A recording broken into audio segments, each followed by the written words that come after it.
आज मैं आपके लिए कच्चे आलू और कच्चे प्याज से बनने वाले पराठे की बहुत ज़्यादा मज़े की रेसिपी लेकर आई हूँ। इस तरह से पराठे एक तो बहुत ज़्यादा टेस्टी बनते हैं, बहुत ज़्यादा मज़े के बनते हैं। तो चलें जी अपनी मज़ेदार ज़बरदस्ती रेसिपी को बनाना स्टार्ट करते हैं। बिस्मिल्लाहिर्रहमानिर्रहीम। अस्सलाम वालेकुम। उम्मीद है आप सब ठीक होंगे। तो सबसे पहले यहाँ पर जो चीज़ें ली हैं वो है हमारे पास तकरीबन 2 अदद हमारे पास हैं प्याज, 2 अदद ही टमाटर हैं, 3 अदद आलू और 2 अंडे हैं। ठीक है, ये है टोटल चीज़ों की तादाद जो हमने इसके अंदर डालनी है। तो चलें जी अब अपनी रेसिपी को बनाना स्टार्ट करते हैं। तो इसके लिए सबसे पहले तो हमने ले लेना है जूसर वाला जो जग होता है वो ले लें, या घर में कोई भी चॉपर वगैरह हो वो ले सकते हैं आप। उसके अंदर इस तरह से आपने जो आलू है ना उनको आपने रफली सा काट कर डाल देना है। ठीक है, तो तमाम आलू जो हैं वो इसके अंदर हम काट लेंगे। काटने के बाद तमाम इसमें डाल देंगे और अब हमने इसमें डालना है पानी। ठीक है, इसी तरह तो ग्राइंड नहीं हम करेंगे, तो हम इसमें डालेंगे पानी। पानी यहाँ पर आपने कोशिश करनी है कि सिर्फ़ और सिर्फ आधा कप हो, आधे कप से ज़्यादा बिल्कुल भी ना हो। ठीक है, अगर हो सके तो आधे कप से भी कम डाल लें। 2 अदद मैंने इसके अंदर डाल दी हैं लाल मिर्ची। अगर आपके पास सब्ज़ मिर्च हो तो वो ऐड कर लें, जो भी हो आप इसमें शामिल कर सकते हैं। अब यहाँ पर मैं ऐड कर रही हूँ थोड़ा-सा सब्ज़ धनिया, ऐसे ही डाल देंगे। अब हमने इन तमाम चीज़ों को अच्छी तरह से आपने ग्राइंड कर लेना है, बिल्कुल बारीक सा आपने पेस्ट बना लेना है। 2 से 3 दफ़ा आपने अच्छी तरह से मशीन को चला लेना है।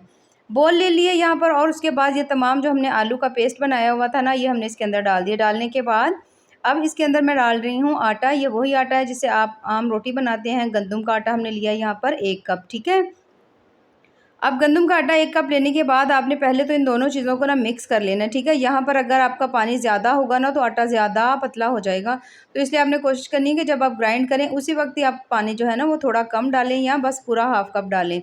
तो यहाँ पर आप देख सकते हैं अच्छी तरह से तमाम चीज़ें जो है मिक्स हो रही हैं, लेकिन यहाँ पर जो आटा है ना वो बहुत ज़्यादा पतला नहीं हुआ, सिर्फ़ इसी वजह से क्योंकि हमने इसके अंदर पानी जो है ना वो थोड़ा कम डाला था। ठीक है, तो यहाँ पर इसको आपने अच्छी तरह से मिक्स कर लेना है। मिक्स करने के बाद अगली चीज़ जो हमने इसमें ऐड करनी है वो है अंडे। ठीक है, तो अंडे ये जो हैं यहाँ पर मैंने लिए हैं 2 अदद, दोनों जो हैं अंडे वो इसके अंदर हम डाल देंगे। इससे जो है ना आपका जब पराठे बनेंगे ना तो बिल्कुल आपको अंडे ऑमलेट वाला टेस्ट आएगा, और साथ प्याज होंगे तो आप यकीन करें बड़ा ही लाजवाब इसका मज़ा आएगा आपको। अच्छा, यहाँ पर अगर आप चाहें तो इसमें लाल मिर्च ऐड कर सकते हैं, लेकिन मैंने इसमें काली मिर्च ऐड की है, थोड़ी हेल्दी होती है, बच्चों के लिए बना रहे हैं तो थोड़ा हेल्दी वे में बनाएंगे। और उसके साथ टेस्ट के हिसाब से नमक डाल देंगे। 1/3 चम्मच मैंने इसके अंदर डाल दिया है नमक, और तकरीबन इतनी ही मैंने इसके अंदर डाल दी है काली मिर्च। यहाँ पर अगर आप ज़ीरा पाउडर डालना चाहें, धनिया पाउडर डालना चाहें, जो चीज़ दिल करे आप ऐड कर सकते हैं। मैं इसमें कुछ नहीं ऐड करी, मैं सिर्फ इसमें डाल रही हूँ 1 चम्मच कसूरी मेथी। अब पराठे जो हैं वो थोड़े से हमारे क्रिस्पी से बने, उसके लिए मैंने इसके अंदर डाल दिया है 2 चम्मच ये सूजी डाल दी है। अब डालने के बाद सूजी जो है ना इन तमाम चीज़ों को हमने मिक्स करना है अच्छी तरह से। यहाँ पर आप जितनी अच्छी तरह इसको बीट करेंगे आपके पराठे उतने ज़्यादा अच्छे बनेंगे। अब 2 अदद हमने इसमें डाल दिए अंडे। ठीक है, तो इसीलिए हमने इसमें आधा कप पानी डाला था ताकि मिकदार जो है पूरी रहे और हमारा जो आटा है ना वो बहुत अच्छी तरह से तैयार हो। अच्छी तरह से तमाम चीज़ों को बीट करेंगे। यहाँ पर अगर आपके पास सूजी ना हो तो आप ऐसे भी बना सकते हैं, बस सूजी से ये होगा कि थोड़े से जो पराठे ना आपके हल्के-हल्के से क्रिस्पी बनेंगे। अच्छी तरह तमाम चीज़ों को आपने मिक्स कर लेना है। मिक्स करने के बाद इसे हमने कम से कम भी 5 से 7 मिनट के लिए रख देना है, क्योंकि इसके अंदर हमने डाल ली है ना सूजी, तो थोड़ी-सी वो फूल भी जाएगी, तो इसलिए हमने इसको थोड़ी देर के लिए रेस्ट देंगे, ज़्यादा नहीं 5 से 7 मिनट के लिए दे दीजिएगा। तब तक जो हमने प्याज़ लिए हुए थे ना, 2 अदद हमने प्याज लिए थे, इनको हमने ना अब रफली काट लेना है। ठीक है, तो 2 ही हुई प्याज जो हैं वो इसके लिए काफ़ी है, क्योंकि आज जितना हमने आटा बनाया ना इससे जितने पराठे बनेंगे उसके लिए 2 अदद प्याज काफ़ी हैं। तमाम प्याज जो हैं इस तरह से करके हमने रफली काट लेने हैं। काटने के बाद जो टमाटर हमने लिए थे ना वो भी हमने इसके अंदर काट लेने हैं। अब जो टमाटर था उसे भी कट कर लेंगे, लेकिन ये जो सेंटर वाला जो इसका नरम पार्ट होता है ना, ये जहाँ ये वाला, इसको आपने निकाल देना है। ठीक है, निकालने के बाद इस तरह से करके आपने इसको भी रफली सा काट लेना है, क्योंकि इसके अंदर पानी की नमी ज़्यादा होगी, तो इसलिए अगर वो पानी इसके अंदर होगा ना टमाटर का तो फिर थोड़ा सा पतला सा बन जाएगा ये। अच्छा, यहाँ पर देख लें प्याज भी हैं, उसके साथ हमने इसमें टमाटर भी एक अदर डाल दिया है। अब जो धनिया हमने डाला था ना ग्राइंडर के अंदर, उसकी बची हुई डंडियाँ थी, ताज़ा फ्रेश धनिया था, तो इसलिए इसकी डंडियों से बहुत ज़्यादा जब आप पराठे बनाएंगे ना फ्रेश प्याज वाले तो बड़ी ही प्यारी खुशबू आएगी। इन तमाम को हम आपने डाल देना है चॉपर में, और आपने यहाँ पर चॉपर बहुत ज़्यादा नहीं चलाना, 2 से 3 दफ़ा चलाना है। ये वाला काम आप कटिंग बोर्ड के ऊपर भी कर सकते हैं, तो उससे भी जो प्याज है ना बारीक बारीक से आपने बस इस तरह से काट लेने हैं। ये देखें यहाँ पर मैंने इसको चॉप किया है, बहुत ज़्यादा बारीक नहीं किया, बस रफली सा किया है, यहाँ पर देख सकते हैं आप। तो ये इस तरह से दानेदार से प्याज इसके अंदर नज़र आने चाहिए, टमाटर भी और धनिया भी। ठीक है, तो इस तरह से करके आप जैसे आपका दिल करे आप इनको कश कर सकते हैं। कश भी आमतौर पर सभी लोगों के घर में मौजूद होता है, तो आप कश भी कर लेंगे ना तब भी प्याज ऐसे ही बनेंगे। तो यहाँ पर जो हमारा आटा है वो ज़बरदस्त सेट हो चुका है। थोड़ी-सी हमने सूजी डाली थी जिसकी वजह से आटा थोड़ा और थिक हो गया है। तो यही ज़्यादा बेस्ट है कि आटा हमारा थोड़ा थिक ही हो, पतला नहीं होना चाहिए, ठीक है। तो अब हम इसके पराठे बनाएंगे। पराठे बनाने के लिए यहाँ पर मैंने ले लिया एक अदद पैन और उसके अंदर डाल लेना है हमने हल्का-हल्का सा, पहले लगा लेंगे घी, लगा लें या कुकिंग ऑयल लगा लें, देसी घी हो तो वो भी लगा सकते हैं, जो चीज़ आपके पास हो। अच्छा, अब पराठे जो है ना आपने बिल्कुल पतले बनाने, मोटे नहीं बनाने। यहाँ पर आप देख सकते हैं टोटल मैंने 1 चम्मच ये बैटर लिया है।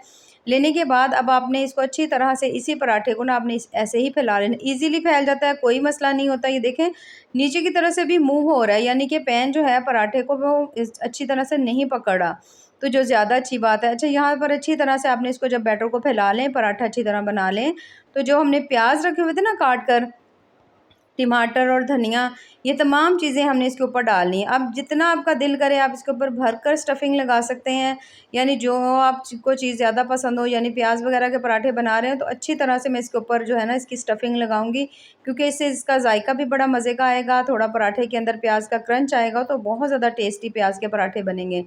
तो हमने बहुत दफ़ा प्याज के पराठे बनाए होंगे, लेकिन कभी इस तरह से ट्राई नहीं किए होंगे, तो ज़रूर ट्राई करिएगा और हमें कमेंट्स में ज़रूर बताइएगा कि आपके पराठे कैसे बने। तो अब आटा जो था ना ऊपर वाली साइड से थोड़ा-थोड़ा कच्चा था, तो जब हमने प्याज डाला तो हल्का-हल्का सा जब आप चम्मच की मदद से इसको प्रेस करेंगे ना, तो प्याज हल्का-हल्का सा अंदर की तरफ चला जाएगा, जिससे जब हम इसकी साइड चेंज करेंगे ना, तो प्याज जो है ना वो बाहर नहीं निकलेगा, ना ही ख़राब होगा। तो थोड़ा-सा मैंने और डाल दिया था।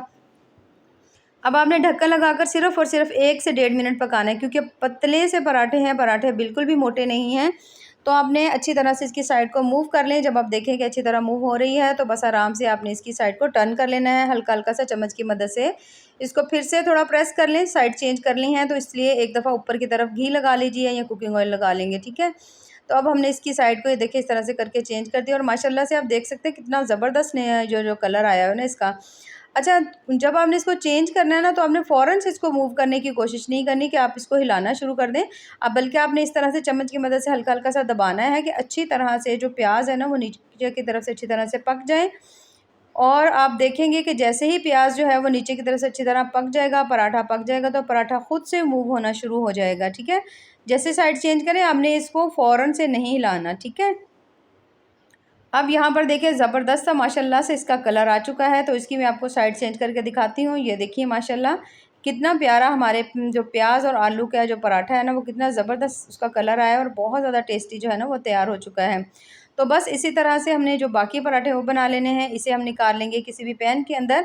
तो यहाँ पर मैं आपको एक और पराठा जो है बनाकर दिखा रही हूँ। तो पहले आपने थोड़ा-सा बिल्कुल बैटर डालना है, उसी बैटर को आपने फैलाना है। क्योंकि अगर आप मोटे पराठे बनाएँगे ना, तो फिर आपको उस पे टाइम लगेगा और इस पर आपको बिल्कुल भी टाइम नहीं लगेगा। तो जैसे ही आपने उस बैटर को फैला लेना है, फैलाने के बाद ढेर सारी हमने स्टफिंग डाल देनी है, हल्का-हल्का सा चम्मच की मदद से प्रेस कर लेंगे। थोड़ा-सा घी लगाएँगे, 2 से 3 मिनट सिर्फ़ आपने एक साइड को देने हैं और हमने इसकी साइड को चेंज कर लेना है, हल्का-हल्का सा प्रेस करेंगे। जब आप देखें कि इसकी नीचे वाली साइड भी कुक हो चुकी है, तो साइड चेंज कर लेंगे और माशाल्लाह से बहुत ज़्यादा टेस्टी मज़ेदार से हमारे कच्चे आलू और प्याज के जो पराठे हैं ना, वो तैयार हो चुके हैं। यहाँ पर आप देख सकते हैं माशाल्लाह से कितने ज़बरदस्त बने हैं और कितने ज़्यादा टेस्टी बने हैं। तो ऐसे ही मज़ेदार, ज़बरदस्त और टेस्टफुल सी रेसिपीज़ के लिए हमारे चैनल का विज़िट ज़रूर करते रहें। बहुत ज़्यादा टेस्टी, बहुत ज़्यादा मज़े के बने हैं। प्याज का क्रंच जो है पराठे के अंदर बहुत ज़्यादा मज़े का आता है और बिल्कुल सॉफ्ट से बने हैं। ये देखिए माशाल्लाह से कितने ही ज़बरदस्त से बने हैं। यहाँ पर मैं आपको एक चेक करवा देती हूँ। ये देखिए एक तो बहुत ज़्यादा मोटे बिल्कुल नहीं हैं। ये देखिए प्याज जो है वो ना तो जले हैं, ना ही ख़राब हुए हैं और बहुत अच्छी तरह से ये देख सकते हैं आप, अच्छी तरह से इसकी फिलिंग हुई, जो कि बहुत ज़्यादा मज़ेदार और टेस्टी से बने हैं। तो यहाँ पर मैं आपको थोड़ी-सी पराठे की थिकनेस भी चेक करवा देती हूँ कि पराठा जो है कितना ज़्यादा पतला बना है, ये देखें। ये देखिए कितना ज़्यादा हमने इस पराठे को पतला-सा बनाया है, और जितने पतले होंगे उतनी ज़्यादा जल्दी बन जाएँगे, उतना आपका टाइम जो है वो कम लगेगा। तो 1 कप आटे से हमने यहाँ पर 4 अदद पराठे जो है ना वो तैयार किए हैं और देखें आप ढेर सारी जो है ना प्याज़ की स्टफिंग है। आप इस तरह से बच्चों को रोल बनाकर दे सकते हैं, दही के साथ दे सकते हैं, बहुत ज़्यादा टेस्टी और मज़े के लगते हैं। तो यहाँ पर मैं आपको थोड़ा-सा चेक भी करवा देती हूँ, तोड़ के दिखा देती हूँ। ये देखिए माशाल्लाह से कितना ही मज़ेदार, ज़बरदस्त और टेस्टफुल सा हमारा जो प्याज़ का पराठा है ना वो तैयार हुआ है, जो कि बेहद टेस्टी और मज़े का बना है। तो अगर आपको मेरी आज की रेसिपी पसंद आए तो चैनल को ज़रूर लाइक करें, सब्सक्राइब करें। दुआओं में याद रखिए। अल्लाह हाफ़िज़।